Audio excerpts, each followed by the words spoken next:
Can Volk sweep Diego Lopes this weekend and add more to his legacy, or is this it for Volk? But hey, it's your boy DHP, and y'all know the rest, man. And hey, welcome into my UFC 320. Hazy, cut it out now. Excuse me, y'all, I'm talking to my dog. But welcome into my UFC 325 preview. One big pay-per-view down last week with 324. Now we on to the next with 325. Y'all know what it is, man. Snowstorm and all. We gonna give y'all this content regardless. But here we go. So Volk and Diego Lopes. So I'm gonna go over the main card, then we're gonna talk about the analysis. So Volk defended his belt against Diego Lopes in the rematch for the main event. Dan Hooker and BSD in the co-main. Rafael Vazid, that's gonna be a sleeper fight. Y'all wait till we get there. Rafael Vazid and Mauricio Rufy as the third fight. Tied to Evasa and Taliesin Teixeira. And then Khalid Zakid versus Jamie Malarkey as the opening fight of the main card. So, back to Volk and Diego Lopes. As y'all know, I've been dropping videos the past 2 days about Volk's legacy. Armin Sayukin potentially dropping the featherweight to face either Diego or Volk, whoever wins this fight. So we all know how the first fight went, right? I'm gonna just put it to y'all like this. Stylistically, Volk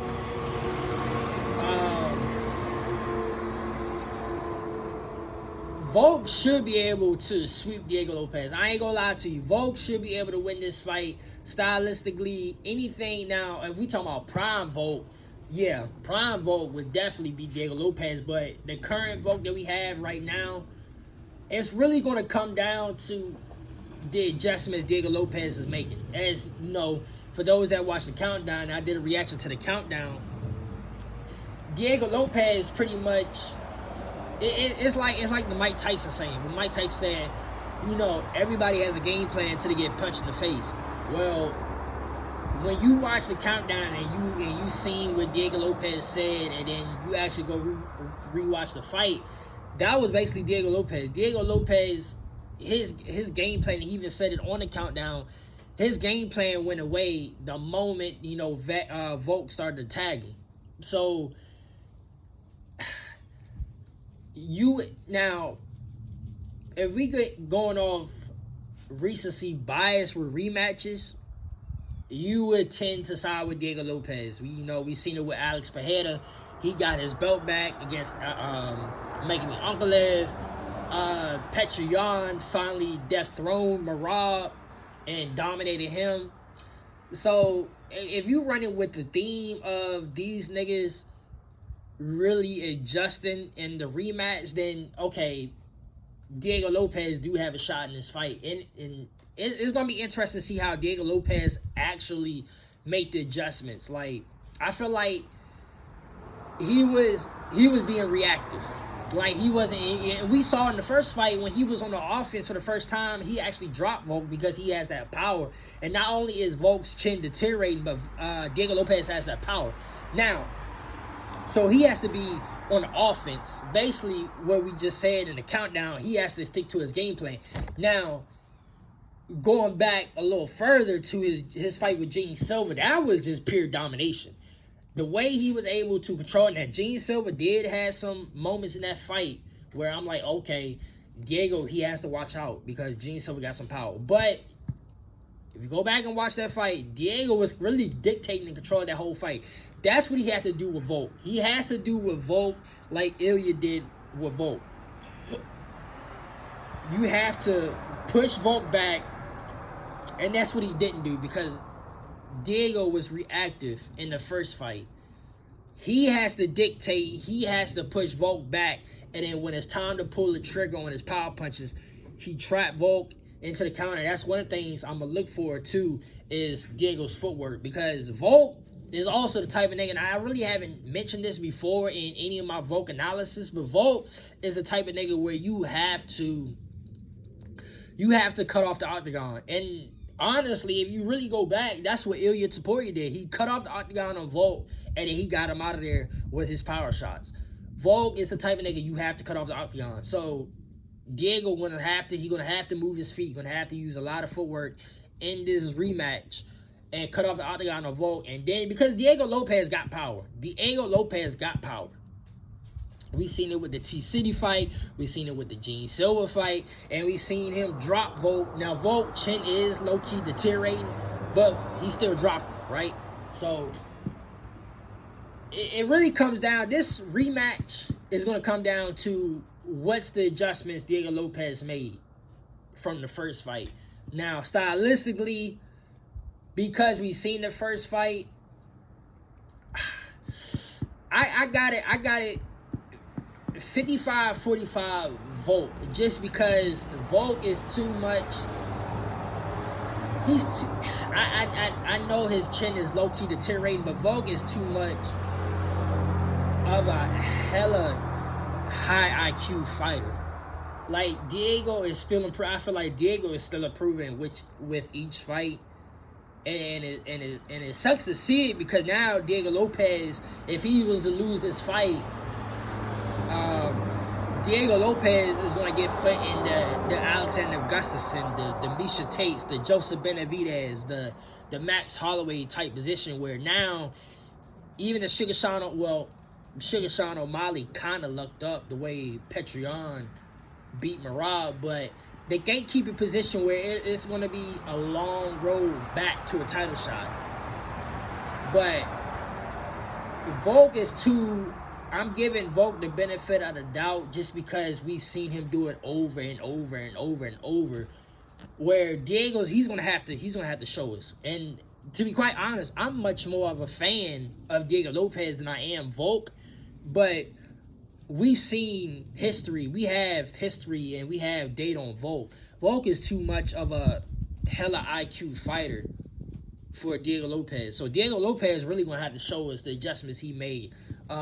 And it's going to start, and I guarantee you how the fight is going to go down is Volk, he's going to chop them legs down. That's prototypical Volk fighting.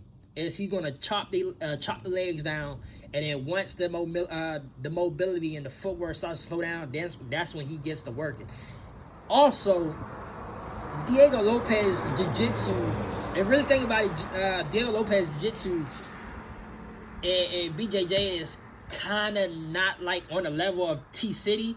So if Volk wants to take this fight to the ground, I think he can. Yes, Hazy. Yes.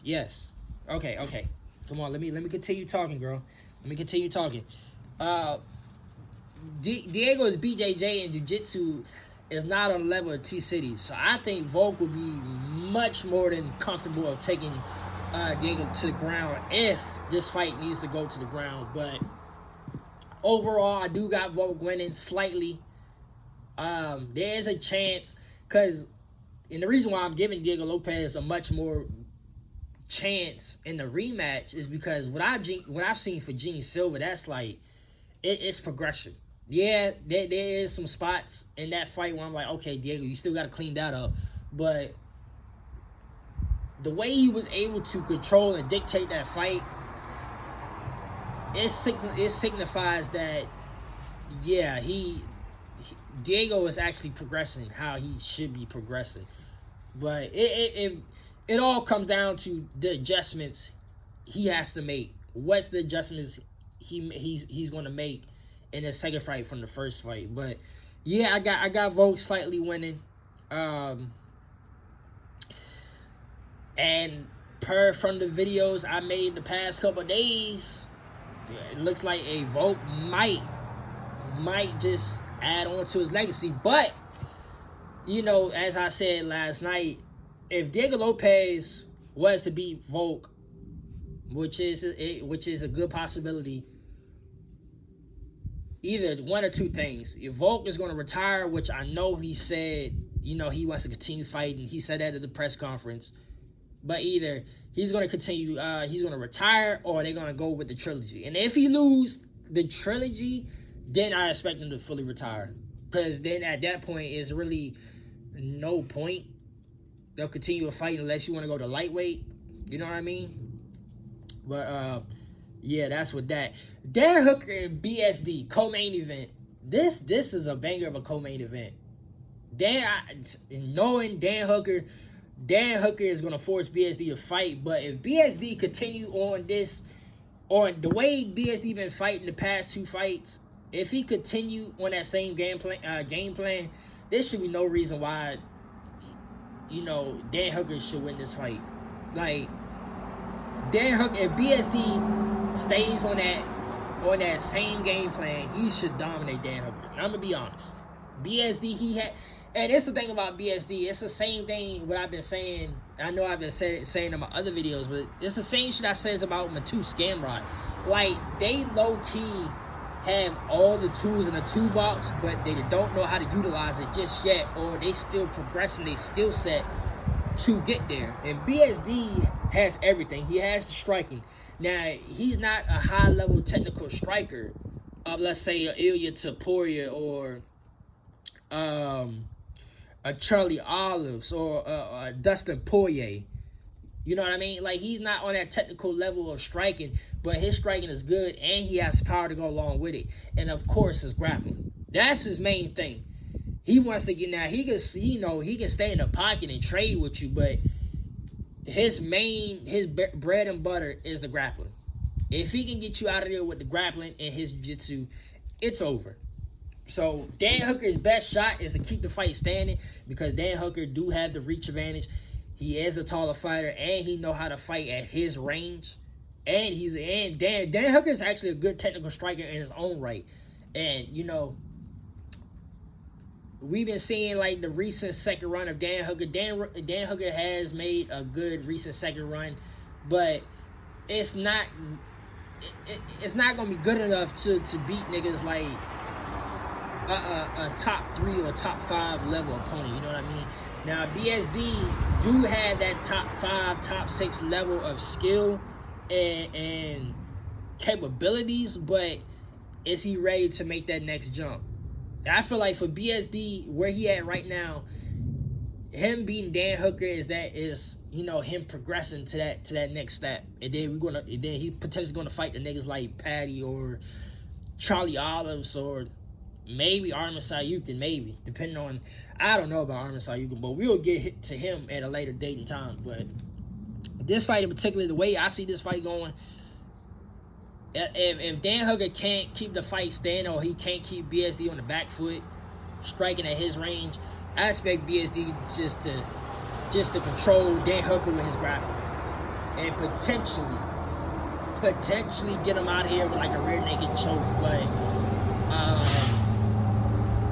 that's all I really see this fight going is Dan Hooker getting control with the wrestling, because we've seen how Arman Sayukin beat Dan Hooker, and BSD is on that same level of playing field with the grappling. So all BSD got to do is just look at the game plan that Arman had against Dan and beat him that way. But there is a side of BSD where he gets caught up in the moment. He goes away from the game plan. And it's funny that Diego Lopes said the same shit, but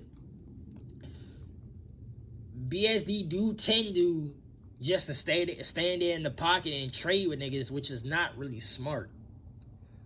Especially with a nigga like Dan Hooker, you need to stick to the game plan and just get the grappler. So I expect BSD to, this fight might go to a decision.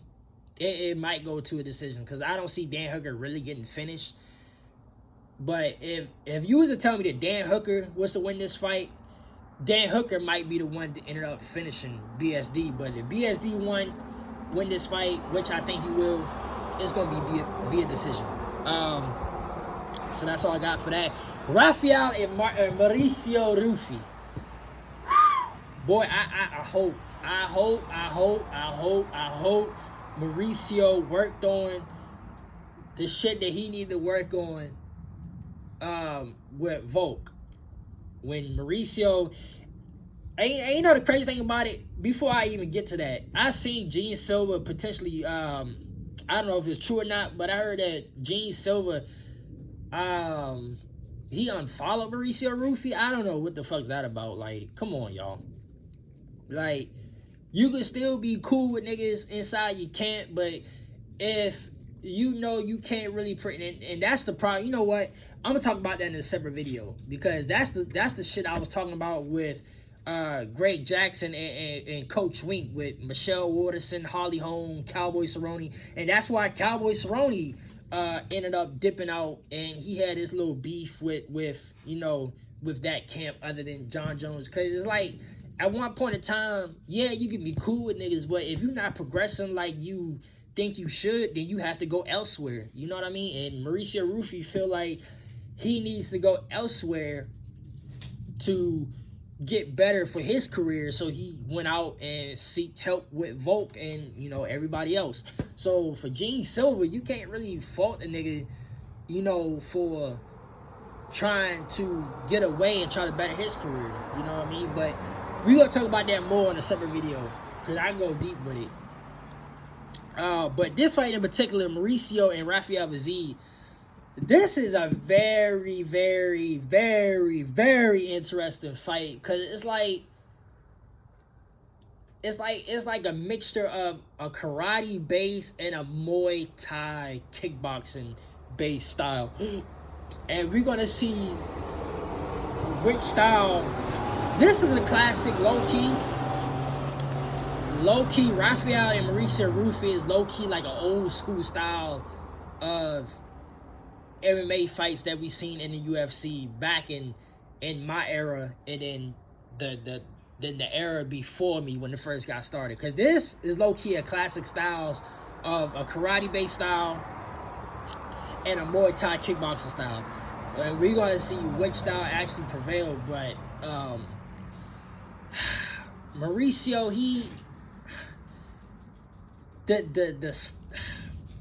I'm kind of torn on this fight. This is a 50-50 fight for me, because Mauricio, he has the it factor. Like his style, like the way he, it's like a Conor McGregor style. Like the way Conor was striking niggas, like the way his stance, the way Conor uses kicks to set up his 1-2s. Conor was a karate kickboxing style, who he used his kickboxing to set up his punches and set up that left hand. That is Mauricio Rufy. Mauricio Rufy is all a karate kickboxing style, but he used his legs to set up his 1-2s and his hooks. But Rafael Vazid is just so... This one is very interesting to dissect, because I can see Rafael just really frustrating Mauricio Rufy to the point where Rafael, he just too fast when you exchange it inside in the pocket and even outside. Because Rafael Vazid, don't get it fucked up, for how short he is, he knows how to fight at a good range. Like, he can box on the inside, but he can also kickbox on the outside, which makes Rafael, and that's the thing about Justin Gaethje, is that the fact that Gaethje was able to beat Rafael not once but twice is pretty outstanding if you really look at it, because the way Vazid can inside box you up, and then also he can step back and box you box and kickbox you at a range, is pretty immaculate. So it's gonna be interesting to see how Mauricio, he tries to pick apart and try to get his shots going, fighting, because Mauricio can fight at a range. And Mauricio is good at fighting at a range, because that's where he can use his athletic kicks and shit like that to his advantage. But Rafael is so good at fighting at a range, and he can close the distance real fast and box you on the inside. So it's kind of like, speaking of Diego Lopes, where he can't be reactive against Volk, it's really the embodiment of Mauricio Rufy. He cannot be reactive to Rafael Vazid. Because if he let Rafael Vazid dictate where the fight is going to go, Mauricio, he's going to have a hard time getting to his spots. And every time he probably try to get something going, Rafael Vazid is going to disrupt his rhythm, and he's just going to keep piecing him up. Now this fight, it can go one or two ways as well. Either it's gonna be a dog war decision, or Mauricio is probably gonna get like a nice pullback counter KO. That's, to be quite honest, and I love Mauricio Rufy. Like, that's one of my dogs for real. But on a technicality scale, unless Mauricio Rufy beats him to the punch or he pulls a nice counter that rocks Rafael Vazzi, I don't see how Mauricio could win this fight, honestly. Like, this, stylistically, this is a bad matchup for Mauricio Rufy. It really is. Which is crazy to say, because Mauricio Rufy, arguably, overall striking-wise, arguably, hands down, might be the best striker at lightweight. Might be. I say might be. Like, like top 3 wise, it's debatable. Now, he ain't the best. Don't get me wrong. But it's arguably he's in the top 3.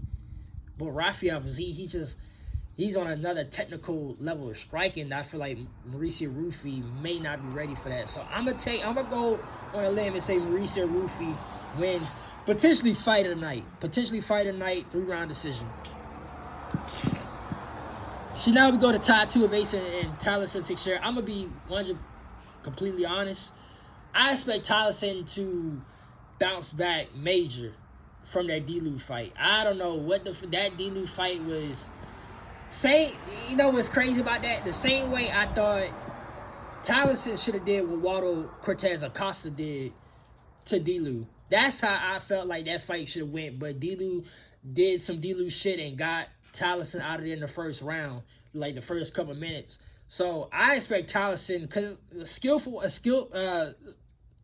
if you break down the categories, he's a much more better. Now Tai Tuivasa has the more, he's the more powerful striker.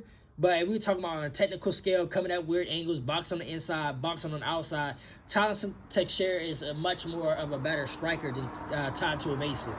And he's quick on the feet. So I expect Tyson Teixeira to bounce back in a major way from that D-Lou fight. And I'm going to say second round TKO, maybe, potentially a walk-off knockout in the second round. So now we go to the opening fight with Khalid Sakil, and Jamie Mullarkey. Prospect of the night, bruh. Prospect of the night. Khalid is... You know what I be saying all the time. Go back to my older videos. I be saying all the time, there's a whole bunch of killers that's not even ranked. And lightweight is one of these weight classes where there's a lot of killers that's not even ranked. And Khalid, prospect of the night, I'm telling you, he's gonna, striking wise, I think he gonna dominate Jamie. I would be very surprised if Jamie lasts more than 2 rounds against Khalid. I'll be very surprised. Khalid is definitely going to be prospect of the night, and he's gonna have a showcase night. He's gonna have another showcase night. But yeah, man, Sydney, Australia 325. This is a banger card too. Now, when it's all said and done, we're gonna compare. I think on paper, 324 on paper, 324 is actually much more of a stat card than 325. But the stylistic matchups on 325, it potentially looking like it's gonna be better than 324. So yeah, man, we got one night of sleep, and yeah, man, let's get it on. We're gonna see whether or not Volk can add on to his legacy and remain champ. And one thing I want to add before I go, the more Volk keep knocking these motherfuckers off, the more it really highlights how good Ilya Taporia is. Because nobody in Volk's generation couldn't beat Volk. And Volk already beat Diego Lopes once, who's part of this new generation. So if he beats Diego Lopes, right, and sweep him, and then he defends his belt against somebody else, and whether it's Leron Murphy or Masar Evloev or Arman Sayukin, and he beats them, it just highlights Taporia's resume even more. And it shows how much dangerous Taporia really is for real. That he was able to beat Volk while these other niggas can't beat Volk, right? So, yeah, we're going to see if Diego Lopes, is really ready to take that next jump and, and death throne Volk, or is Volk adding on to his legacy and becoming one of the greatest of all times. But yeah, man, until my next video, which is gonna be the review show, I'll holler y'all niggas later, man.